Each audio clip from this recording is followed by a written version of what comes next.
Hello दोस्तों, electrostatics के पहले चैप्टर का ये मेरा 14th लेक्चर है। आप पढ़ रहे हैं। इसमें हमने अब तक जो पढ़ा है वो मैं थोड़ा सा डिस्कस कर लूँ। आपको हमने क्या क्या पढ़ाया है। यहाँ हमने इलेक्ट्रिक चार्ज को पढ़ लिया है, इलेक्ट्रिक चार्ज, इसकी प्रॉपर्टीज़ को पढ़ लिया है हमने, चार्ज के गुणधर्म को पढ़ लिया है हमने कूलम्स लॉ को पढ़ लिया है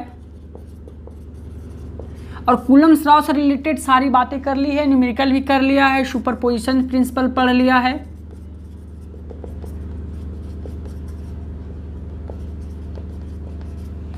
हमने इसके बाद इलेक्ट्रिक फील्ड को पढ़ लिया है और electric field due to multiple charges भी पढ़ लिया है, force due to multiple charges भी पढ़ लिया है। हमने यहाँ पे इलेक्ट्रिक फील्ड लाइन भी पढ़ लिया है, इलेक्ट्रिक फील्ड लाइन की प्रॉपर्टीज़ भी पढ़ ली है। याद करिए हमने क्या क्या पढ़ लिया है यहाँ पे। इसके बाद हमने इलेक्ट्रिक डायपोल को पढ़ लिया है।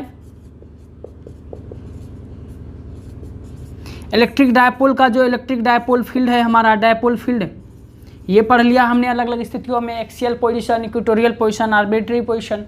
फिर हमने देखा कि एक डायपोल को जब यूनिफॉर्म इलेक्ट्रिक फील्ड में रख दिया था तो टॉर्क कितना प्रोड्यूस होता है, ये पढ़ लिया है। अब तक हमने इतनी बातें इलेक्ट्रोस्टैटिक्स के पहले चैप्टर में पढ़ रखी है। इसके बाद वाला जो टॉपिक है हमारा, उसको हमको पढ़ना है, वो है हमारा गॉस थ्योरम। गॉस थ्योरम कैसे पढ़ेंगे, उसको पढ़ने के लिए हमने इतनी सारी बातें पढ़ ली है। इसके बाद हमारा नेक्स्ट टॉपिक जो शुरू होता है इसी चैप्टर में, वो होता है हमारा गॉस थ्योरम। क्या होता है? Gauss theorem. ये गॉस थ्योरम क्या है, इसको जानने के लिए हमें कुछ ना कुछ टर्मिनोलॉजीज जानने पड़ेगा। गॉस का प्रमेय क्या है हमारा, गॉस प्रमेय क्या है, इसको जानने के लिए कुछ टर्मिनोलॉजीज को, कुछ डेफिनेशंस को जानना अति आवश्यक है। उसको पहले जानेंगे। इलेक्ट्रिक फ्लक्स को जानेंगे, जैसे एरिया वेक्टर है हमारा, सॉलिड एंगल है हमारा और इलेक्ट्रिक फ्लक्स है। इनको जानने के बाद ही हम गॉस थ्योरम को पढ़ पाएंगे। गॉस का थ्योरम क्या है, पहले उनको देखते हैं, फिर आगे हम लोग गॉस थ्योरम पे जाएंगे। ठीक है, चलिए आगे बढ़ते हैं। हम सबसे पहले क्या पढ़ेंगे? Area vector. एरिया वेक्टर क्या होता है? सदिश, क्षेत्रफलीय सदिश हमारा क्या होता है। जब हम सदिश बोलते हैं तो हमारे पास परिमाण के साथ साथ दिशा भी होता है, यही तो हमारा सदिश था। अब सदिश में क्या है, क्षेत्रफल को हम पहले से ही जानते हैं कि अदिश राशि है, लेकिन यहाँ क्षेत्रफल को हमने सदिश लिखा है। सदिश क्यों से लिखा है? जब एक एरिया हमारा बहुत छोटा हो जाता है, एरिया मैंने बड़ा दिखाया है आपको दिखे ताकि, जब एक एरिया बहुत छोटा हो जाता है कंपैरेटिवली, तो उसको हम लोग एज अ वेक्टर ट्रीट करते हैं, सदिश के तरह निरूपित करते हैं उसको। कुछ नहीं है, क्षेत्रफलीय सदिश हमारा क्या है, एक प्रकार का सदिश निरूपण है। एरिया को एज अ सदिश, एज अ वेक्टर ट्रीट करते हैं, छोटे एरिया को, बहुत छोटे एरिया को। एरिया जब हमारा बहुत छोटा हो जाता है तो उसको सदिश के तरह निरूपित करते हैं। उसका संकेत हमने क्या लिया है?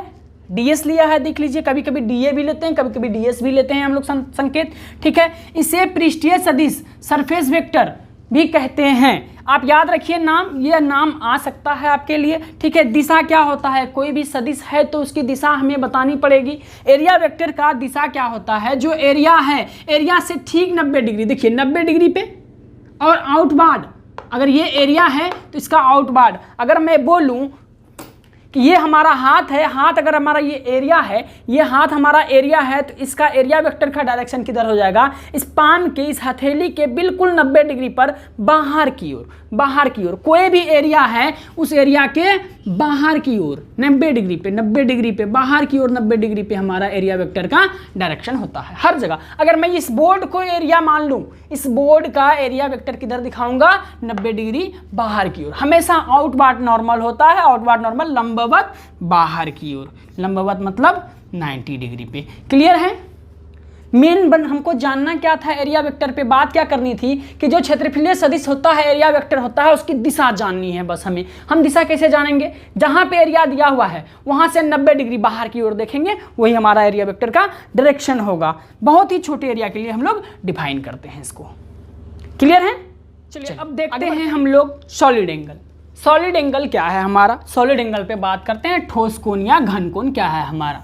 सॉलिड एंगल कुछ नहीं है, हमने इससे पहले जो प्लेन एंगल पढ़ा, याद करिए 11th के उस टॉपिक को आप याद करिए। जब हम पढ़ते हैं सॉलिड एंगल और प्लेन एंगल को, ये सप्लीमेंट्री क्वांटिटी होता था हमारा। सॉलिड एंगल क्या होता है, जब एक प्लेन कोण बनाए, जैसे ये प्लेन है, दोनों मिलके जो कोण बनाएगा वो कोण, एक प्लेन के द्वारा बनाया गया कोण हमारा ठोस कोण या घन कोण सॉलिड एंगल होता है हमारा। Angle made by plane, angle made by line segment क्या होता था हमारा, प्लेन एंगल होता था, है ना। यहाँ पे एंगल मेड बाय प्लेन एक स्पेस में 3 डायमेंशन में एंगल बनता है, वो हमारा सॉलिड एंगल होता है। मैं दिखाता हूँ, जैसे कि आप यहाँ देख पा रहे हैं, ये हमारा कोण है, ये कोण है हमारा, देखिए ये कोण जो यहाँ जो एंगल बन रहा है हमारा, कोण में जो एंगल बन रहा है यही हमारा सॉलिड एंगल है। क्लियर है, ये हमारा इस एरिया के लिए बन रहा है, ये एरिया हमारा क्या है, जो भी एरिया है इस एरिया के द्वारा, ये प्लेन के द्वारा बन रहा है, इसलिए प्लेन एंगल सॉलिड एंगल है हमारा। क्लियर है, सॉलिड एंगल की मैंने परिभाषित करने का प्रयास किया। देखिए आप, दिए गए पृष्ठ की परिसीमा, दिए गए पृष्ठ की परिसीमा के सभी बिंदुओं को मिलाने से, सभी बिंदुओं को, परिसीमा ये है हमारा, इसके सभी बिंदुओं को मिलाने से जो कोण बनता है वही क्या होता है, सॉलिड एंगल, घन कोण होता है। Angle made by plane. संकेत हमने क्या लिया है, ओमेगा संकेत लिया है इसका। जब इसी का छोटा बात करेंगे छोटी ओमेगा हो जाएगा। क्लियर है, ये हमारा बड़ी ओमेगा संकेत है हमारा। चलिए, यह 3 डायमेंशन में बनता है या प्लेन के द्वारा बनता है। फॉर्मूला क्या बनाया हमने, फॉर्मूले पे विशेष ध्यान देंगे हम। ठोस कोण सॉलिड एंगल हमारा क्या होता है, पृष्ठ का क्षेत्रफल, जिस पृष्ठ के लिए निकाल रहे हैं उसका क्षेत्रफल, और उस पृष्ठ की जिस बिंदु पे एंगल निकाल रहे हैं, जिस पॉइंट पे एंगल निकाल रहे हैं, उस पॉइंट की उस पृष्ठ से जो परपेंडिकुलर डिस्टेंस होगा, लंबवत दूरी होगी, उसका स्क्वायर हो जाएगा। इसी को मैं थोड़ा और आगे बढ़ा दूं, आप यहां देख सकेंगे। देखिए आप, इसी को मैं लिखूं, ओमेगा इक्वल्स क्या बोला, पृष्ठ का क्षेत्रफल area A upon distance, distance को मैंने अगर r मान लिया, r का स्क्वायर, यही हमारा फॉर्मूला बन जाएगा। Omega equal to area upon radius का स्क्वायर या परपेंडिकुलर डिस्टेंस का स्क्वायर। यहीं पे अगर बात करें हम कि किसी पृष्ठ, मान लीजिए किसी पृष्ठ, गोला मान लीजिए, गोले का पृष्ठ क्षेत्रफल कितना होता है, पृष्ठ क्षेत्रफल होता है 4 पाई r स्क्वायर। एक गोले का पूर्ण solid angle, complete solid angle कितना हो जाएगा, omega equal to 4 pi r square. Centre से डिस्टेंस कितना, r स्क्वायर, कट गया, कितना हुआ, 4 पाई। यानी हम कह सकेंगे टोटल सॉलिड एंगल हमारा, टोटल सॉलिड एंगल हमारा कितना होगा,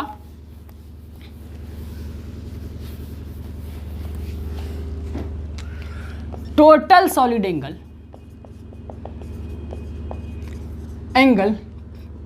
ओमेगा कितना होगा, 4 पाई के बराबर होगा। यूनिट क्या होता है इसका, सॉलिड एंगल का यूनिट क्या होता है बताइए, आपको पता है, यूनिट होता है स्टेरेडियन। सिंबल हमने SR ले रखा है। डायमेंशन इसका क्या होता है, डायमेंशन भी आप जानते हैं, कुछ डायमेंशन नहीं होता है, नील होता है, डायमेंशन सॉलिड एंगल का नहीं होता है। मेनली हमको यहाँ पे इसके यूनिट डायमेंशन पे चर्चा नहीं करनी थी, चर्चा हमको करना है इसके फॉर्मूला पे। ओमेगा होता है A अपॉन R स्क्वायर। जब मैं छोटे से एरिया के लिए एंगल निकालूंगा, छोटे से एरिया के लिए एंगल निकालूंगा, तो एंगल भी हमारा छोटा सा होगा, D omega equals D A या डी एस। छोटे से एरिया को, एरिया वेक्टर की बात करी थी हमने, क्या हो जाएगा, डी एस बाय डिस्टेंस का स्क्वायर। ये इसको हम लोग अपने फॉर्मूला में यूज करेंगे आगे जब गॉस थ्योरम पढ़ेंगे। क्लियर है। इसके बाद हम लोग पढ़ते हैं इलेक्ट्रिक फ्लक्स। इलेक्ट्रिक फ्लक्स क्या होता है, चलिए देखते हैं इलेक्ट्रिक फ्लक्स के बारे में चर्चा करते हैं हम लोग। इलेक्ट्रिक फ्लक्स क्या होता है हमारा, इलेक्ट्रिक फ्लक्स, विद्युत फ्लक्स, फ्लक्स को फ्लक्स ही बोलते हैं हिंदी में। इलेक्ट्रिक फ्लक्स क्या होता है, सबसे पहले तो जानते हैं फ्लक्स क्या होता है हमारा, फ्लक्स का मतलब क्या होता है। फ्लक्स का अर्थ होता है, शाब्दिक अर्थ पे जाएंगे तो फ्लक्स का अर्थ होता है फ्लो करना, बहना। पानी बह रहा है, पानी का फ्लक्स हो गया। करंट बह रहा है, करंट का फ्लक्स हो गया। जो भी चीज बह रही है उसकी धारा जो है, उसकी धारा का माप ही, परिमाण ही क्या है, फ्लक्स है। धारा कितनी बह रही है, चाहे वो पानी की धारा हो, चार्ज की धारा हो, करंट की धारा हो, बहने की प्रवृत्ति को ही हम क्या कहते हैं, फ्लक्स। जैसे क्या देखेंगे, पानी का बहना वाटर फ्लक्स हो जाएगा, क्या कह लेंगे, वाटर फ्लक्स। करंट का बहना, धारा का बहना क्या कहलाएगा हमारा, करंट फ्लक्स। उसी तरह से चार्ज का बहना, इलेक्ट्रिसिटी का बहना, चार्ज का फ्लो होना ही क्या कहलाएगा, इलेक्ट्रिक फ्लक्स कहलाएगा। हालांकि हम जान रहे हैं कि चार्ज हमारा इलेक्ट्रिक फील्ड प्रोड्यूस करता है, इलेक्ट्रिक फील्ड के कारण इलेक्ट्रिक फील्ड लाइन भी जानते हैं, तो हम यहाँ जानेंगे। पर जो काल्पनिक एरिया, कोई एरिया तो हमको दिखता नहीं है वहाँ इलेक्ट्रिक फील्ड लाइन जो गुजरता है, तो एक काल्पनिक एरिया से परपेंडिकुलरली 90 डिग्री पे कितने 90 डिग्री पे जो भी गुजरेगा लाइन, जो भी लाइन 90 डिग्री पे गुजरेगा, ये इलेक्ट्रिक फील्ड लाइन है। इस लाइन के नंबर को, परिमाण को, मात्रा को क्या कह देंगे? इलेक्ट्रिक फ्लक्स कह देंगे। फिर से सुनिए क्या है, एक एरिया से, एक काल्पनिक एरिया से, एक काल्पनिक पृष्ठ से गुजरने वाली फील्ड रेखाओं की संख्या को, विद्युत क्षेत्र रेखाओं की, विद्युत बल रेखाओं की, कुछ भी बोल सकते हैं आप, विद्युत क्षेत्र रेखाओं की संख्या को क्या कह देंगे? इलेक्ट्रिक फ्लक्स कह देंगे। आइए हम लोग डेफिनेशन देखते हैं। मैं डेफिनेशन लिखूं, आपको डेफिनेशन से देखेंगे हम लोग। डेफिनेशन हमने क्या देखा है, हम क्या बोले? विद्युत क्षेत्र में स्थित, एक विद्युत क्षेत्र के अंदर स्थित काल्पनिक पृष्ठ, कोई काल्पनिक पृष्ठ एज्यूम करते हैं, काल्पनिक पृष्ठ से लंबवत गुजरने वाली, इस बात को ध्यान देंगे, लंबवत गुजरने वाली विद्युत बल रेखाओं को, जो परपेंडिकुलरली जाएगा, या फिर अगर कोई परपेंडिकुलरली नहीं जाएगा तो वहां देखेंगे क्या केस उत्पन्न होगा, लेकिन जो परपेंडिकुलर जाएगा उस रेखा की संख्या को, मात्रा को क्या कह देंगे हम लोग? इलेक्ट्रिक फ्लक्स कह देंगे। सिंपल वे में अगर मैं बोलूं तो एक एरिया से 90 डिग्री पे जितनी रेखाएं पास होंगी वो किसके बराबर होगा? इलेक्ट्रिक फ्लक्स के बराबर होगा। क्लियर है? डेफिनेशन में इतनी ही बात है, इतना ही बात हमको याद रखना है। कोई पूछेगा हमें कि इलेक्ट्रिक फ्लक्स क्या है हमारा, तो हम सिंपली बोलेंगे एक विद्युत क्षेत्र के अंदर एक काल्पनिक रेखा से जितनी रेखाएं जाएंगी, कौन सी रेखाएं? विद्युत क्षेत्र रेखाएं जाएंगी, उनकी संख्या को, उनकी मात्रा को क्या कह देंगे? इलेक्ट्रिक फ्लक्स कह देंगे। बस इतनी सी बात है।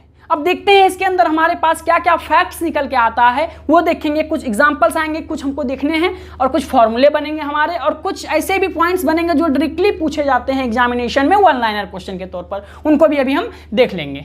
चलिए देखते हैं आगे हम फैक्ट्स पे क्या चर्चा देखते हैं हम लोग।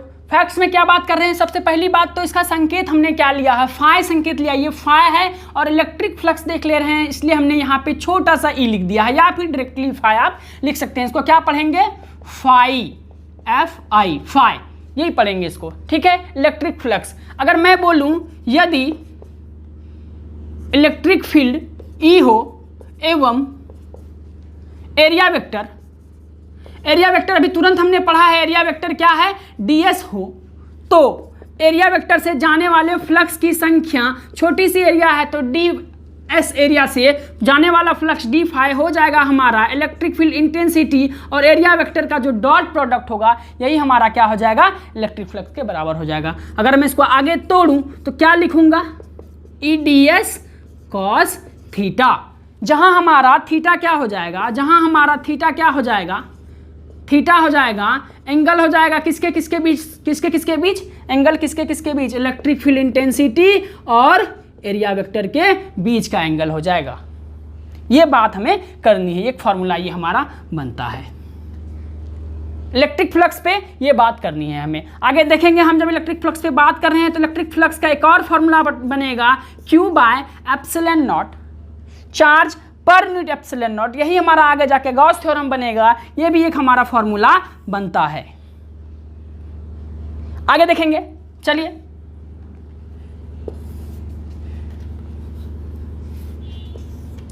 इलेक्ट्रिक फ्लक्स में बात करते हैं। यहाँ इलेक्ट्रिक फ्लक्स एक अदिश राशि है।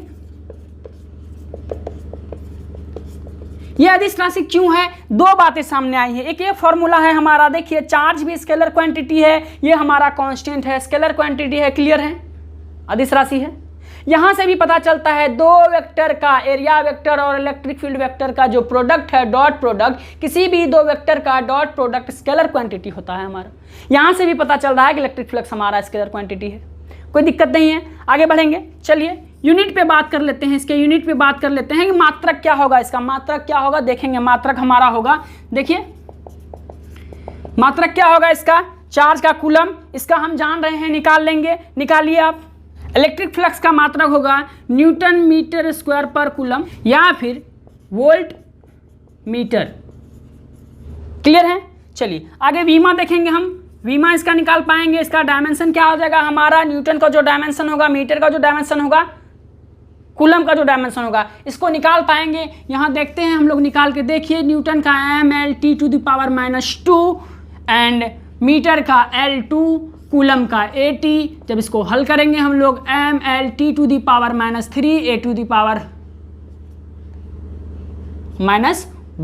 ये हमारा क्या हो जाएगा, डायमेंशन हो जाएगा। इसको हम यहाँ लिख सकेंगे mL3T⁻³ ये हमारा क्या हो जाएगा, डायमेंशन हो जाएगा।